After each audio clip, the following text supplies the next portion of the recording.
Good afternoon, everyone. I am Saptarshi Chaudhury. I'm working as a VP Marketing for Xcube Labs, and I also head the user acquisition practice.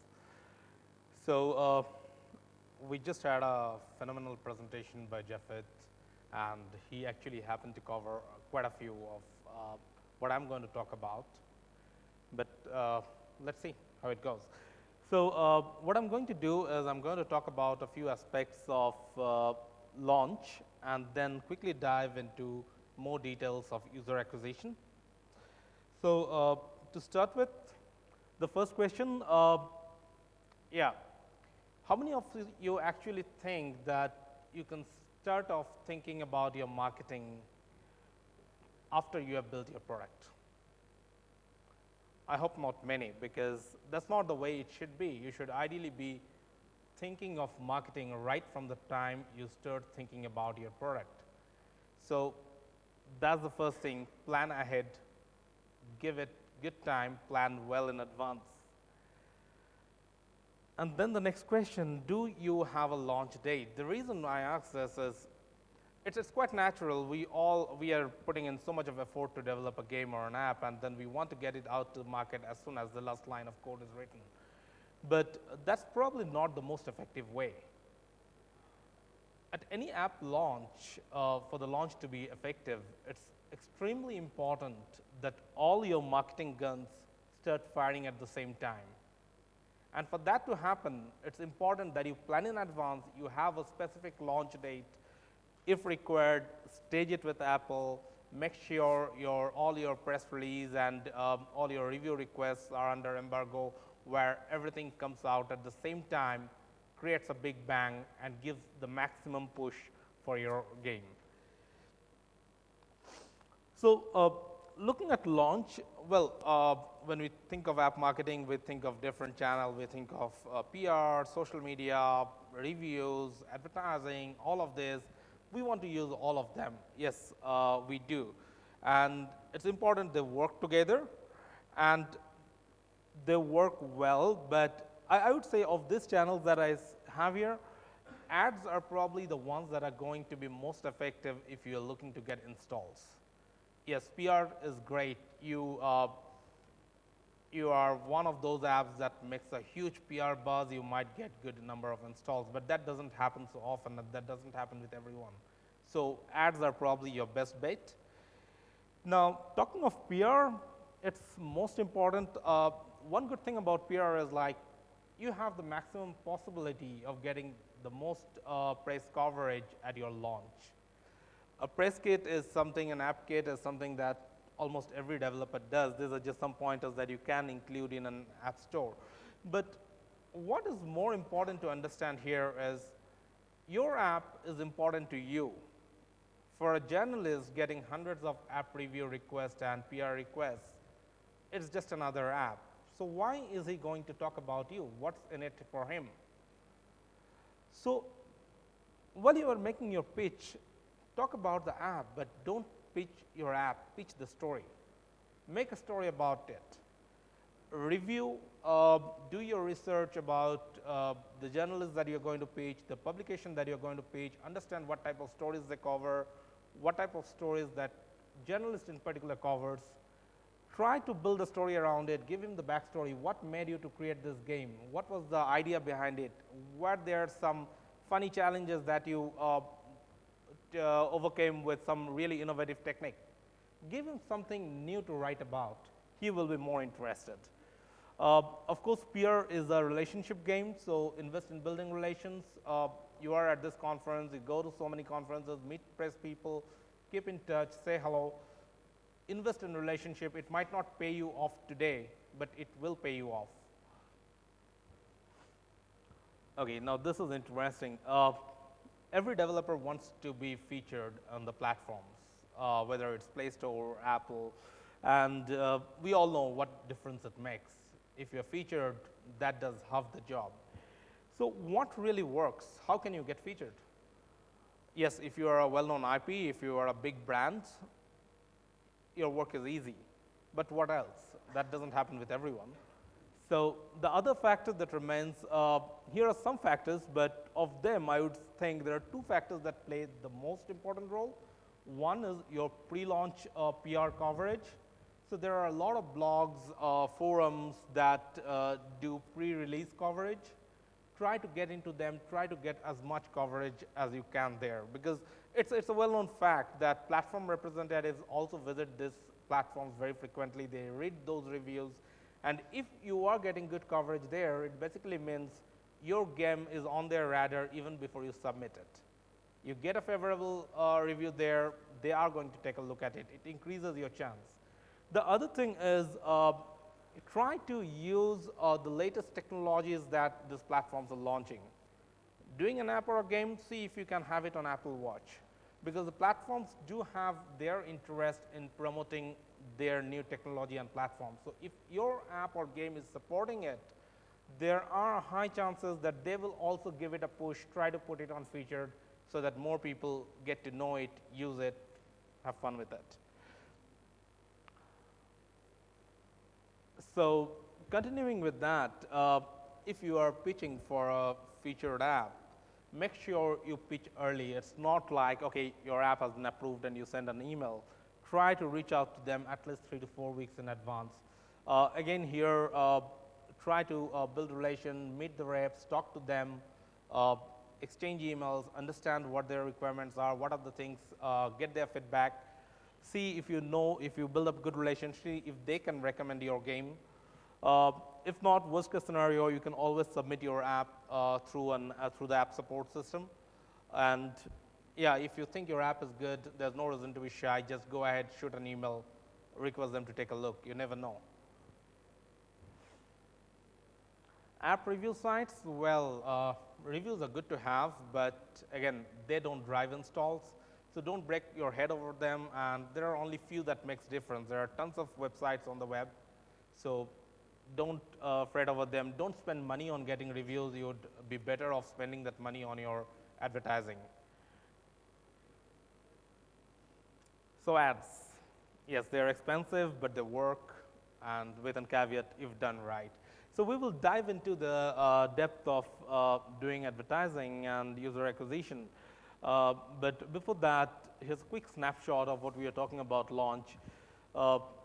Yes, plan the launch date and have your marketing plan beforehand. Get your PR rolling. Again, launch is the ideal time when you can get the maximum PR coverage for your app.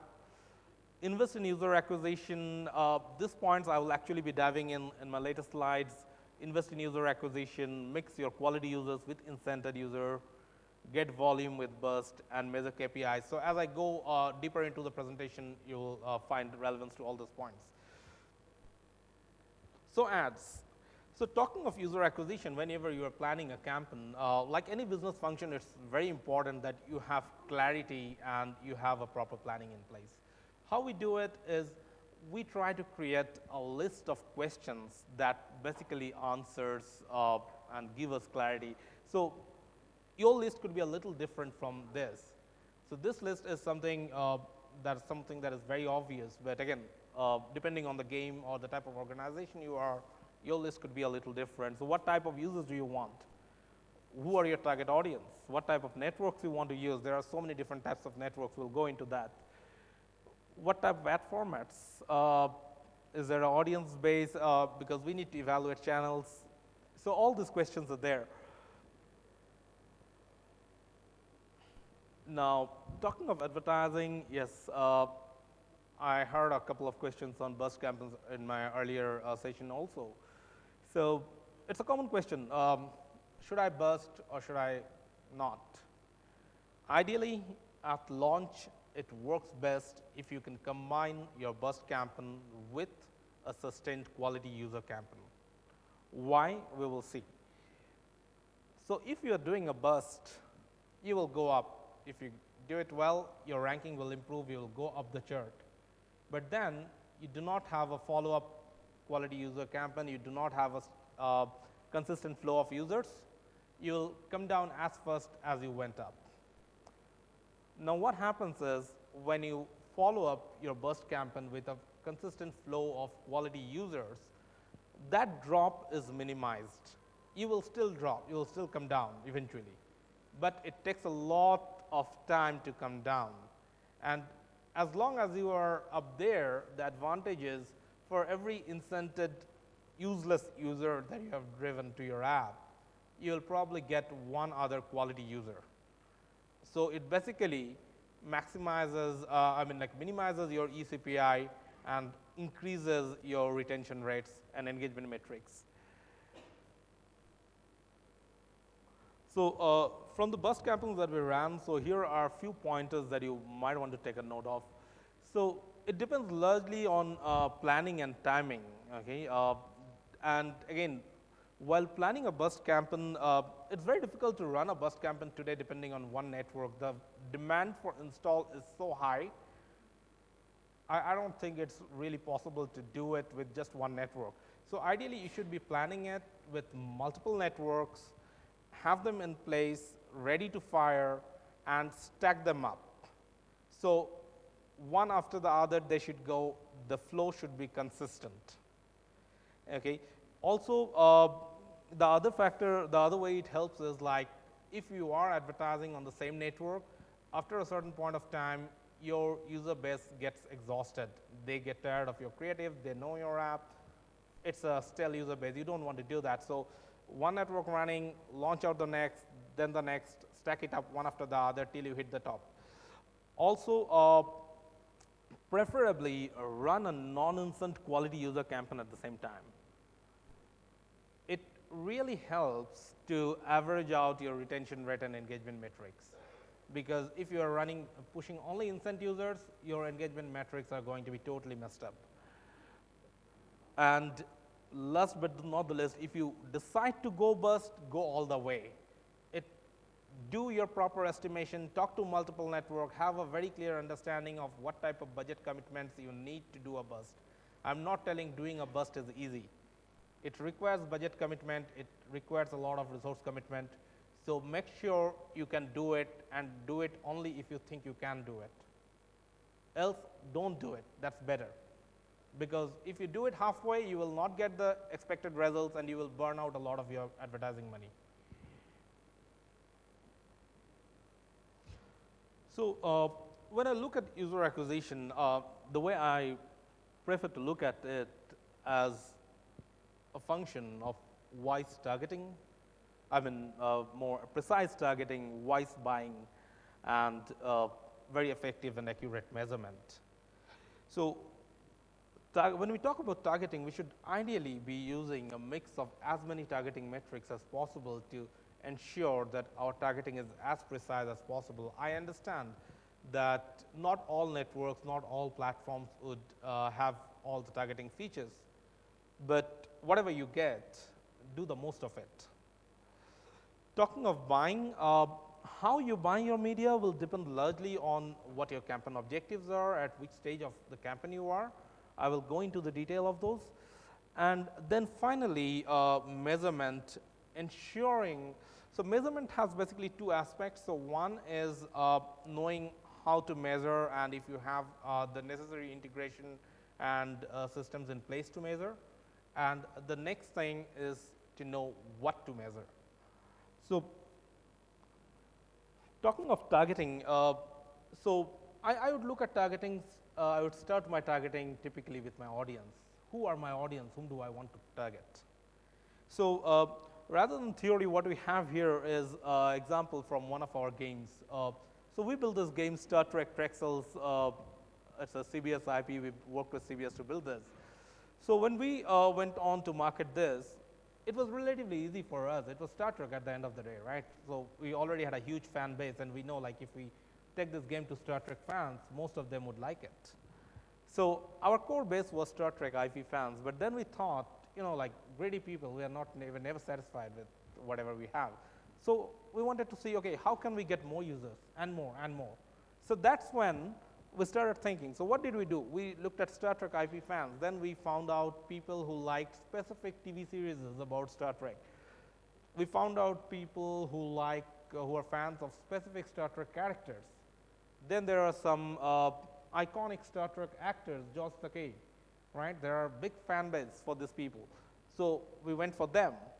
Then eventually, people who like similar adventure games, people who like sim games. So we slowly increased our targeting base.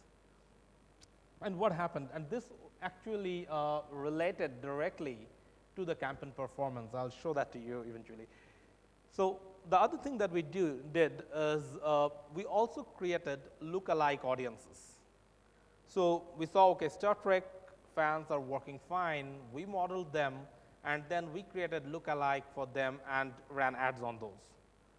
We also studied this traffic further, took insights from them, understood the demographics, took those out, and this was Facebook. So Facebook gives pretty detailed audience insight. So we took those out, we took them off to our DSPs, and targeted our campaigns based on that. So this is some results. So this is like one part of the campaign. So if you look at, I actually broke them down by the way we targeted them.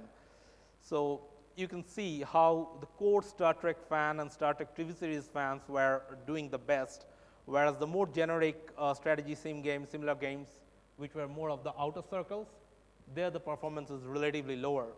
Now, look at that 43% for lookalike audience. That's a beautiful number to have. However, what you need to think of here, that 43% is, lookalikes are great. They can give you amazing traffic. The installs would be relatively cheap.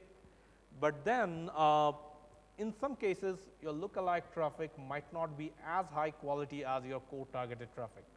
So if you're using lookalike, I would say definitely use lookalike, but be a little careful. Watch your engagement and retention metrics to understand the quality of users and see if it's really working for you. So moving to the next slide. So this is about networks. So we talked about targeting this audience. Now where do we target the audience? Obviously we need to go to the networks. Now there are different types of networks there. I just tried to do a top level breakup. So the third party ad networks like Native, NativeX, Tapjoy, etc. Then there are DSPs like DoubleClick, Bid Manager, TradeMob. We have social networks like Facebook, Twitter, and then there are a lot of free app promotion networks, cross promotion networks, etc. And I'm sure you can find a lot more of this with a little Googling. This is just a sample chart. So how do we go about selecting a network? So with the thing that we have so many options, we also need to know whom to use and whom not to use. So what we do is we primarily look at some of these factors to understand which of these networks could be a suitable partner for us. So we try to understand what type of network they are, if they're a social media, if they're a third-party publisher, if they're a direct affiliate. We look at what their targeting capabilities are. So the better the targeting capabilities, the more chances of your campaign being successful. Creative capabilities, so what type of creatives they can deal with. So display native video. We have seen amazing response with videos. So video creatives, they seems to be working the best so far for us. Coming down to tracking and measurement. So if you're working with any of the third-party analytics partner, you need to check if your networks are integrated with them natively. That way it's easier to work with them. And then there are other factors like transparency, overlaps, because what happens is when you are working with multiple networks, oftentimes they do not have their own inventory and they are buying from someone else, and there could be a possible overlap. So you need to check on those factors as well. Now, this is a good way to select a network, but that's not all, because we have seen like we pick up a network for one game, it works amazingly well, and then for the next one, it doesn't do good. So what do we do? How do we filter that out? So what we do is we use, this is a very simplistic representation of a model that we use. So for each network, we try to launch 3-4 networks at a time, and we dig down to the publisher level data to see how they are performing. And we give them a cap. So for each publisher, we accept only a certain number of users, not more than that. So we get that number of users, we cut off that publisher, and then we wait for around 7 to 10 days, depending on the game that we are dealing with. And we try to look at the quality of those users. Are they like staying with us? What is the retention rate? Are they making purchases? How are they using the app? This gives us a very clear, like in 7 to 10 days is a very good time to get a basic understanding of the quality of user. So based on that, the ones that are good, we continue with them. If we see there are publishers that are not good, we stop them, or we talk with the network and see if we can replace them with another new publisher, see how that goes. And this process goes on and on and on. So after network comes the creative. Now, the only thing that I would say that is constant about creatives is test. So you need to test your creatives. Creatives get stale over time. Like you run the creative for some time and people know your creative, they are not interested, they don't even look at it. They become ad blind. Anyway, most of us are already ad blind with so much ads around us. And so what we do is we test everything. We test the theme of the creative. If it's a game with strong characters, we try ads with different characters in them and see which character is working out well. We test different call to action. Is it install or is it download? We try different types of copies. And it has to be a continuous process like it shows there. So test, measure, change, again test. And it goes on and on and on. There's nothing like, okay, this is my best creative. You can probably do something better than that. Even if you have a top performing one, roll out another version, see if you can better that. Now, coming to buying model, I think most of us here are kind of familiar with all of this, cost per engagement, cost per install, cost per click, cost per milli. So we all know what they are apparently. I think the most interesting fact about this slide would be that what we have observed is while CPI and CPE are probably the most preferred way of buying for game developers, we want installs, we want to pay for installs.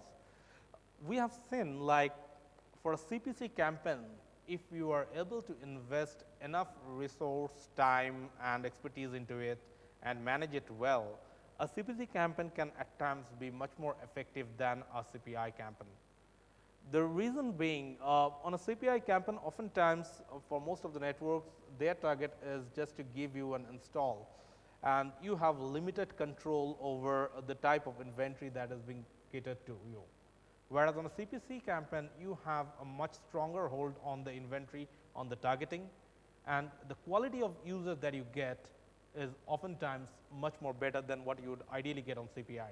Having said that, CPI is an easier model to operate. So yeah, if you are not really knee deep into it and you don't want to get your hands dirty, CPI is an easier model.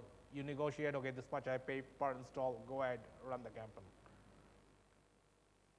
Now, CPE is a cost per engagement model. So say for example, there would be apps and games that want a particular action to be taken. So it could be a registration, or it could be the user looking at a particular tutorial or a help video, something. So there are networks that actually offer you a CPE model. So where you'll probably be paying a little more than CPI, but the user takes the desired action. Yeah, so it depends. It depends on what type of action you want. And again, the cost also varies largely based on the action that you want. So programmatic buying. So how many of you here are using programmatic and are not from the big studios? Anyone? Okay, I don't see any hands here. So programmatics is the buzzword today in the buying, right? Everyone is talking about programmatic buying and all. So I will just give a very top level overview of what programmatic buying is and then move on. So basically what it does is it's a very complex system that simplifies and makes the ad buying system very effective and efficient. So you know what type of users you want. Okay, so I want, say, a male above 30, staying in Hyderabad, interested in digital marketing. So you know what are the things that you want. Now what happens is, on one side you have the advertising ecosystem where you are specifying what you want. And on the other side you have the publisher ecosystem. So as a publisher, when I get a user who is from Hyderabad, and I have a demographic information that he is 30 plus years and he is reading a digital marketing article, I send that information down through the SSP to the ad exchange saying, hey, I got this particular profile. Are you interested to bid? Now all the people, all the different advertisers who are on the advertising side, who are interested in that profile, sends in their bid through the DSP into the ad exchange. The bidding happens, whoever wins, whoever has the highest bid, gets a confirmation, the ad goes out from here and the ad is displayed there. Now, I took quite some time to explain this, but this thing happens in, if I'm not wrong, I think it's 2,000th of a second time. The whole process happens. So that's basically how this ad exchange performs with real-time bidding. But so it's a very efficient process because it matches your exact profile. It matches your exact profile as to what you need and shows your ad to those guys. And because it's a real-time bidding, it's a bidding system, so if you can bid well, your ads will show up. So the system is very effective, but is it right for you? That's the question. So the way we look at it, the advantage is, yes, you have huge inventory. So huge number of networks are tied into this DSPs, so the inventory is really big. Everything here is data-driven. Your targeting is very precise. You can really say exactly whom you want to target. Optimization can happen in real time. You can set rules as to whom you want to bid for and how much you want to bid for, who should be targeted, who should not be targeted. Everything happens automatically here. It's also very effective and cost-effective in long run if you're able to optimize it properly. But note the factor, optimize it properly. If you are not able to optimize it properly, there is a lot of trouble with this. On the negative side, yes, DSPs, with programmatic, your ads could get really questionable ad placements. You never know where your ad is being shown because it's not so much of a media buying, you know. The way I look at it, it's more like audience. Sorry, did I hear a question? All right. So it's more like an audience buying. You're saying whom you want to target. And think of it this way, McDonald's ad showing up on a page that talks about obesity and how burgers with cheese are affecting it, right? So there is relevance, but do McDonald's really want their ad there? They don't. So it can happen. Higher demand for budget, yes. So this thing I think is a little contested at times by DSPs in particular, but what we have seen while running campaigns with DSPs, unless you have some budget to spare, it becomes a little difficult because you will probably need to do a little more of experimentation compared to the traditional CPI, CPC models, etc., to get these things perfected, and that requires a little bit of budget. Also, the other thing is when you are working with all these DSPs, they have most of the major players using them, and they have the money to spend, and it's a bidding system. So if you need to survive and fight it out with them, you will need to have some budget to support you. Yeah, and it also needs a little more technical sophistication. You need to understand the system. What I gave you on the last slide was a very top-level overview, and there are books written only on that. So you need to read up, understand the system, understand how all the integrations work, and that's only when you can use it. Coming to measurement, well, I think we all know most of these guys. These are all third-party analytics engines that are able to track your attribution and behavioral data and give you insights about what's happening on your app, where the users are coming from, how they are behaving, etc. There are a lot others who are not on this list. I just put up a sample list here. So while those tools can help you measure, the big question is what to measure. If we look around us today, there's a lot of data. a lot of data. We wanted data, and now it's too much of data for us to handle. At least I personally feel so. I don't know how many of you are on board with me, but everywhere I look, data, data, data, and oftentimes I don't know what to do with them. So the question is, why are we advertising? We are advertising to gain users who will eventually buy and convert to a paying customer. So what do we really want to measure? We want to measure the number of installs, the quality of install, because we want to buy quality traffic, and we want to measure the revenue that we are getting out of them. So based on that, if I'm looking at it, at a very top level, these are metrics that would give you the story. If you look at behavioral metrics, look at your day 1, day 7, day 30, day 90 retentions, look at how many sessions every user is having, the average number of sessions per user, average session length. If you have specific events that are critical to user using the app meaningfully, try to monitor that event. How many of your users are actually taking the event, at which stage are they taking the event? So monitor that data. That will give you enough of behavioral data. On the other side, look at up-down, look at conversion rate, look at what your effective CPI is. And of course, because you are spending on ads, work out the math for your ROI. On a particular day, what's your ARPU against your CPI? So this is another interesting aspect. So we have been talking about user acquisition. I told you bust campaigns, then how to run ad campaigns, creatives, blah, blah, blah. And then came retargeting. So I wanted to, rather than, so how many of, I think most of you are familiar with retargeting, right? With courtesy to our e-commerce websites, once you visit them, you see their ads everywhere. So basically, understanding what your interest is in and then targeting you all over to retarget. And I will tell you, retargeting is also extremely effective for mobile apps. Whether you are looking to bring back your idle users, whether you are looking to convert your active users into paying customers, they are extremely effective. And that number that you see there, 30% increase in LTV, that is a real number that happened on Star Trek while we were running the campaign. Okay, give me a second. I see an alert there that says it's running out of battery. Give me 1 second, please. Is there a power source here? It's connected? Or was it for that one? I have a charge. Just one minute. The second room.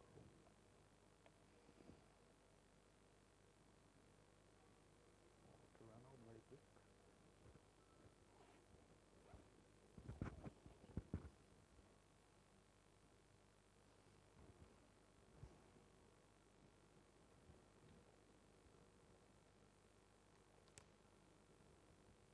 Okay, we are good. Okay, sorry for that. So we have we actually saw a 30% increase in LTV when we ran retargeting on Star Trek, and I will show you how. So what can retargeting help you with? It can help you convert idle users to active users, convert your non-paying customers to paying customers, and of course, if you have some wells in your game, you have some paid customers that you think have the potential or interest to pay more, this could be a good way to trigger that. But before you can do retargeting, while all of that factors look very interesting, before you do retargeting, it's extremely important that you have a very, very, very thorough understanding of the entire game flow. You know exactly what happens after what, at which stage, how the game is supposed to behave, or how the user is supposed to play. What do you want exactly out of him? You need to know your KPIs. What are your target metrics that you want to hit? I'm not talking about a metric as such. I'm talking about a KPI. The difference is a metric is just a number. A KPI is a particular number that you want to hit. So keep that in mind, know those. And yes, deep dive into user behavior, because that is the basis of any retargeting campaign. Study your users, study everything they do, understand exactly how they behave. Okay, only after you have done a very deep analysis of that, that is when you can set up your proper retargeting campaign. So analyze user behavior, segment them into smaller buckets. The smaller the buckets, the more precise could be your targeting. And then create campaigns with customized messages for each segment. Your creative, your messaging, everything needs to be customized for each of these segments. Now, I mentioned like segment them into smaller bucket. It's true, and the smaller the bucket, the better the targeting. That's true also. However, one balance that you need to maintain is that if your segment is way too small, then you will find difficulty with targeting. Also, your cost per click on retargeting would tend to increase. So if you have a bigger bucket, your cost per click is relatively low. So you have to work out a balance between where you want to land up in terms of being precise and being not too small. Now, this is some real data from one of our campaigns. So what you see here is there were 5 levels of the game, and these numbers, red, green, and white, are what we saw in terms of our churn and active users and unknown, where we did not have much of data about those users. So if you notice, in the level 1, we had around 24% churn rate, which was very, very high compared to all the other levels. And when we dug down into this, we realized that this was happening mostly because we had a tutorial which was too lengthy. So users would come, start the game level 1, get to the tutorial, look at it for a while, and they would leave. They're just getting bored. We used retargeting there, and we were able to recover 20% of those churned audience back to the game.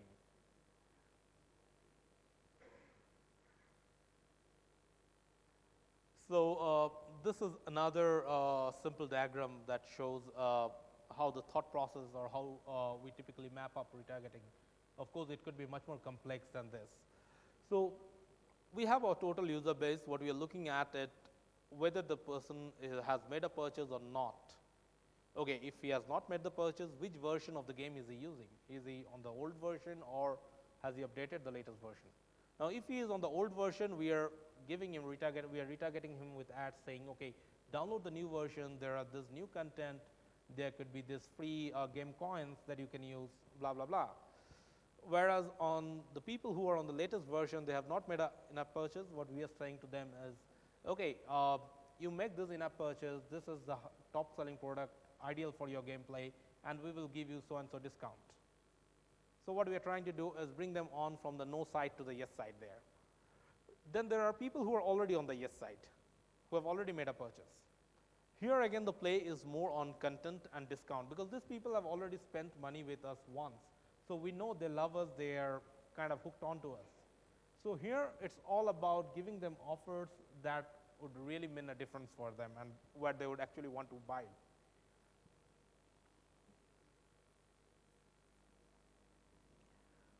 So another data piece from one of our other Star Trek campaigns on retargeting.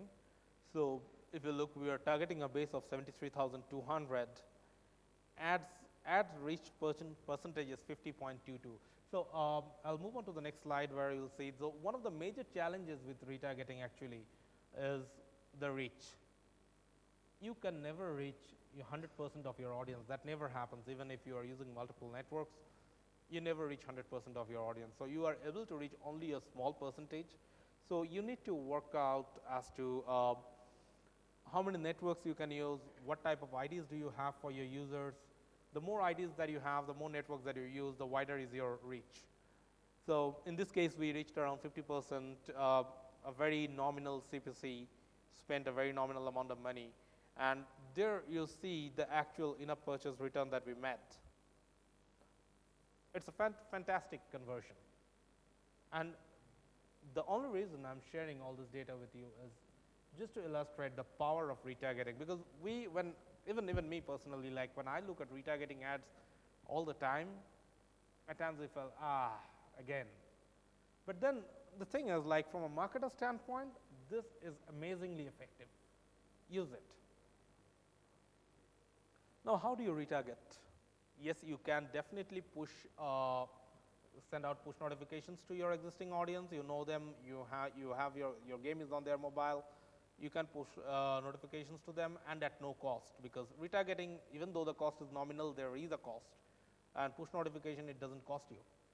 But the problem is, today as we are getting more savvy, most of us actually turn off push notifications. So if your user has turned off push notification, you cannot reach him anymore. However, if you're using any of these advertising networks, you can. People will be on Facebook, right? So you can reach them on Facebook. You know the reach that Google would have. People would be on Twitter. There are third-party specialist networks that allows you to do retargeting. So with all those networks, you will be able to reach out most of your audience. So this was the challenge that I was talking to you guys about. So the reach is always a problem. Now, what did we do right? Now, when I look back on the retargeting campaigns that we ran on Star Trek Drexel, so there are a few things that we did. So we spent enormous amount of hours analyzing user behavior, understanding where they're dropping off, why they're not converting, if they're converting, what has been their previous steps, what are their profiles. We segmented them into very small groups, targeted them based on the source they came from, the geography, the version of the game that they're playing, and various other metrics were there. Our messaging and creatives were very customized for each of these segments, and we used deep linking. This is extremely important, guys.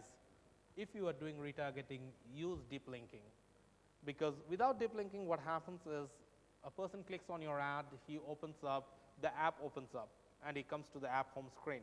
And it's up to him to again navigate through to the action point that you want him to take.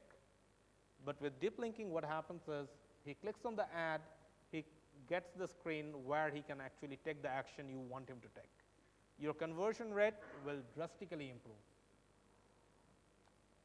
And yeah, so to counter that reach challenge that I was telling you, use multiple channels at once, use multiple networks. One network is not going to give you reach. The more networks you can use, the better your reach will be. Okay, so I will take a moment to do a shameless plug for myself. We have been talking about retention and all, and it's primarily geared towards re-engagement, bringing users back and all of that. But then we all know, like, nothing beats an awesome game that has engagement built into it, right? We all try to build a game or an app that would not let the user go off, keep them in the loop. And how do we do it? So we, of course, can think about it, code it, and do those things. But also there are a lot of tools that do that. And this tool in particular, Upshot, this is a tool that my company Xcube Labs has come up with. It's a proprietary platform that brings together behavioral analytics, a segmentation engine, and a content management system all together. So all that I was talking to you about analyzing your user behavior, so that's built into it. And then there is the segmentation engine that would allow you to segment them into smaller buckets based on their behavior. And then you have a campaign management system attached to it, which can run campaigns on those segments. And this entire process is like all these three systems, they talk to each other. So it's a dynamic system, they talk to each other, which makes it all the more effective. Your user at the end of the day gets a much more contextually relevant experience. We are also trying to do, we're putting in a lot of machine learning into it to do churn prediction and few other cool stuff, but I'll leave it at that. You can always visit the website to see more about it. Now, yeah, so coming to the end of my presentation, basically, takeaway slides, these are not really takeaways, they are too big. I had them, but just in case you want to look at them, and this would be up on SlideShare, so you can download them as well. So during the launch phase, as I was talking about, So plan your marketing initiatives, have all the marketing engines fire at the same time. If you are going after press coverage, try to build a good story for it. Just don't talk about the app only. App is important, but try to have a story around it. For getting featured and all, don't try to reach out to the platform. Talk to them, reach out to them. Try to use the latest technologies that they're launching, or try to get pre-release coverage. App reviews, yeah, again, not working really, so don't spend money on them. Talking of user acquisition, have clarity as much as you can. List down your questions, answer them, see if you have answer for everything. If you're doing burst campaign, ensure you have everything planned to the T. I will insist again, this is extremely important. If your planning is not right, if your burst fails, it means you are draining down a lot of your ad budget. Don't do that. Make your plan as perfect as you can. Always follow up your burst campaigns with a quality user campaign, because without that, your burst ROI is not great. You have a quality user campaign following up with it, you will see a lot more return out of it.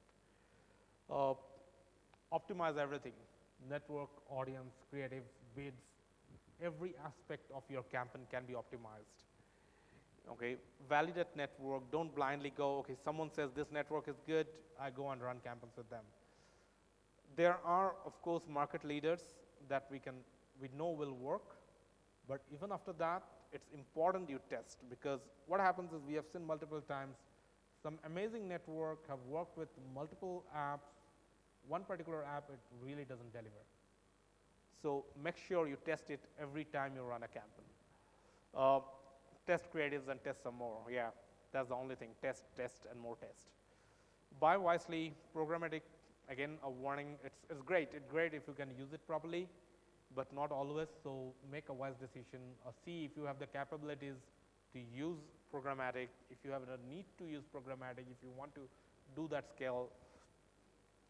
Use retargeting, I think I've given you enough data on that to convince you to use retargeting, and yeah, be data driven, but be selective. There's a lot of data, there's a lot of strong analytics engine that will tell you a lot about your campaigns, your users, and everything. Look at all of them, know which ones you really need to focus on. If you try to look at everything and focus on everything, it will not work. Have 10 factors that you really want to focus on, look at the others to make decisions for those 10. I think that's it from my side, guys, and yeah, so as I told you, I work with Xcube. That's my Twitter handle and my email. At Xcube, we do end-to-end mobile development and consulting, and we have a very strong UA practice. So in case any of you guys need any help, you can feel free to reach out to me. And yeah, I think I have another 13 minutes on the board, so any questions, I'm open to take.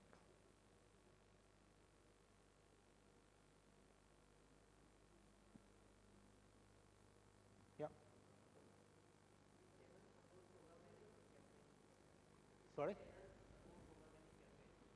Which channels support programmatic campaign? So programmatic is something that you have to go through DSPs. So you can use Google's DoubleClick Bid Manager. So you can use them. You can use ThreadMob. You can use Smatto. You can search for DSPs, and you will get a whole lot of list of them. Pocket Math. A lot of them are there actually. Some of these DSPs also offer you a managed service. So the thing that I was telling you about having the technical sophistication in terms of knowing how to use these things. So some of these DSPs, they offer a managed service where you can actually set them a campaign goal, and they would run the campaign for you.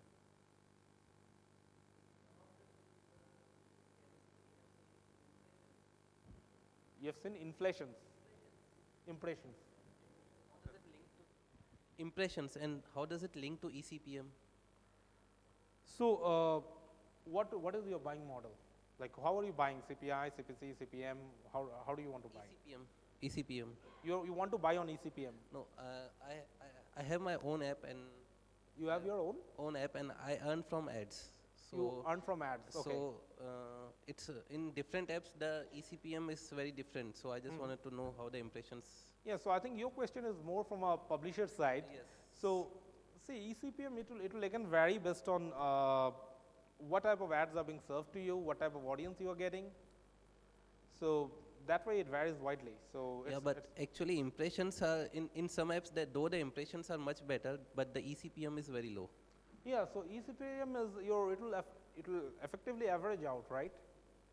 So one impression could be your a good impression with a good quality cost, but again, like if your advertising network is paying you on clicks, so based on your total impression to clicks ratio, your ECPM will affect. What your CTR is. Sorry? So say for example, if your advertiser is paying you based on your clicks, okay? So say for example, you get 3 clicks at $1 each, Yeah. okay? So you have $3. Right. Now you got this 3 clicks out of 10 impressions. Okay. Your ECPM is super high, Right. super high. Now if you got the 3 clicks in 1,000 impressions, your ECPM would come down to 3. Right. Right, so it also depends on what model you are buying. Okay. Thanks.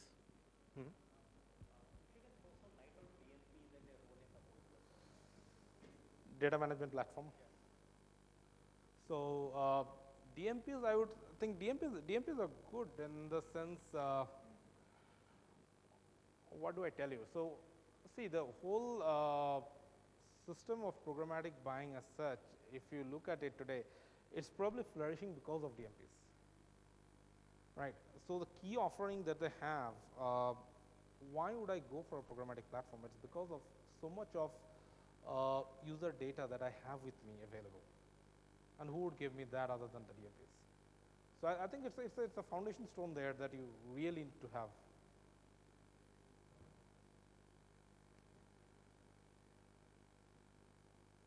Something else? Okay, thank you. Yeah.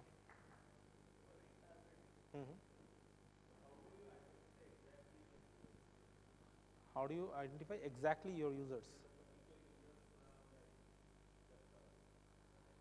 So see, you don't identify individual users. What you identify is user segments.